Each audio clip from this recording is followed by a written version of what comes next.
Hello, everyone.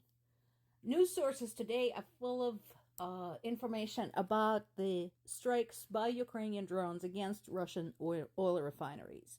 And I've been talking about this for a while. If you want to hurt Russian economy and Russian prestige on the international market, hit it where it hurts, in the oil supply.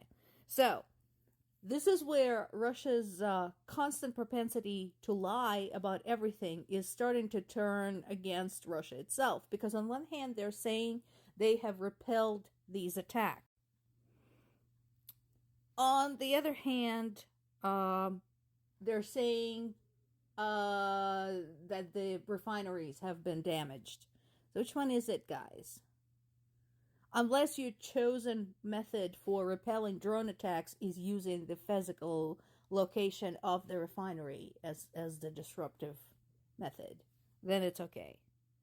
But, it's definitely causing what Ukrainian government would want: panic, confusion, damage to the economy, flight disruptions, and so on and so forth, and you're welcome to it.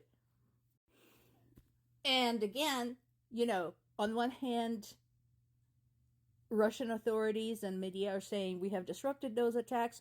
On the other hand, they're saying there are fires burning, the traffic is disrupted, and so on and so forth. So, guys, which one is it? Russia is saying that this is part of Ukraine's attempts to sabotage their elections.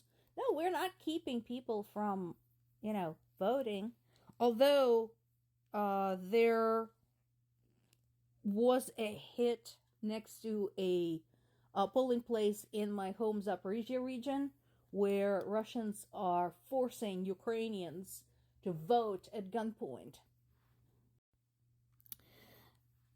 This in the Guardian is actually a pretty decent briefing of what is going on. Again, this is coming from Ukrainian military, but the information has been confirmed by other sources.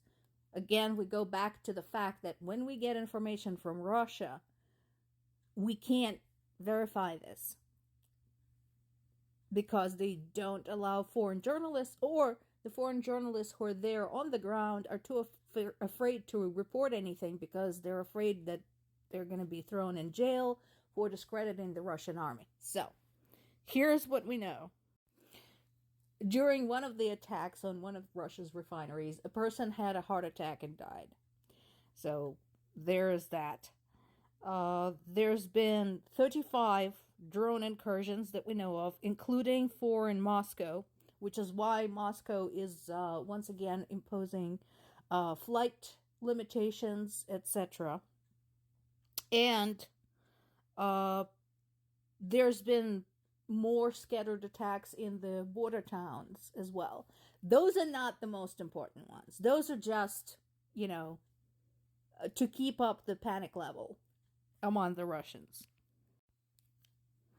The important ones are the ones that, again, target the refineries and target the cities where Russian army tends to gather up its troops and supplies before sending them to Ukraine, which is Belgorod and Kursk. Now, here's interesting.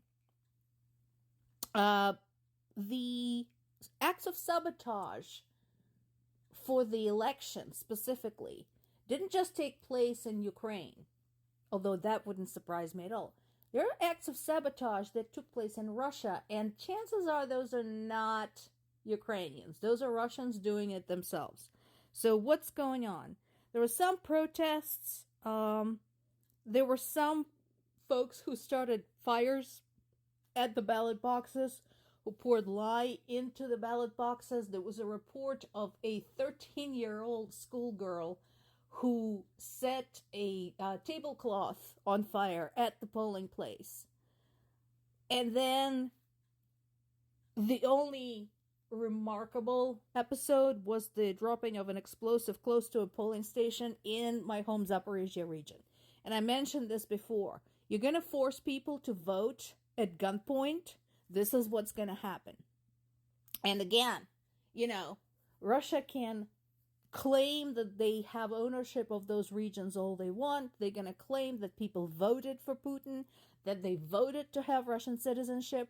There's going to be more acts of sabotage against any and all Russian officials placed there by the Russian government. It's going to happen because it has been happening. And based on the interviews that I've seen and based on conversations with my own parents, what will happen, and again, this is gonna happen, this is not an if, this is a when, is that eventually any military, any Russian officials, any Russian supporters in those regions, in those invaded regions, are going to become paranoid. They're not going to be able to go to the doctor. They're not going to be able to go to the grocery store. They're not going to be able to even stay at home without being worried that something might happen to them. Now, this is another one. This is from Kyiv Independent. And again, I encourage you to pop over both to Kyiv Independent and Ukraine's Censor. Those are both available in English. So, if you want to get news from Ukraine, straight from Ukraine, those are two good sources. So, what's this all about? Do you remember the incursion of Russian groups who support Ukraine into the border town? And Russia claimed they killed a bunch of them with a vacuum bomb. That was a lie. They claimed they killed 1,500 people. There weren't that many that were venturing out there. And by the way, this is very typical, the inflation of the numbers, because if you look at Russian media, according to them, Russian army destroyed the number of Ukrainian tanks and airplanes that Ukrainian army never owned. So, there is that.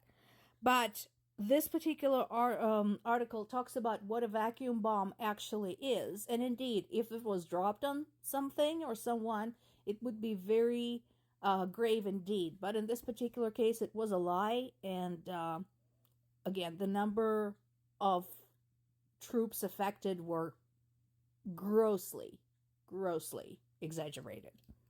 Typical Russia.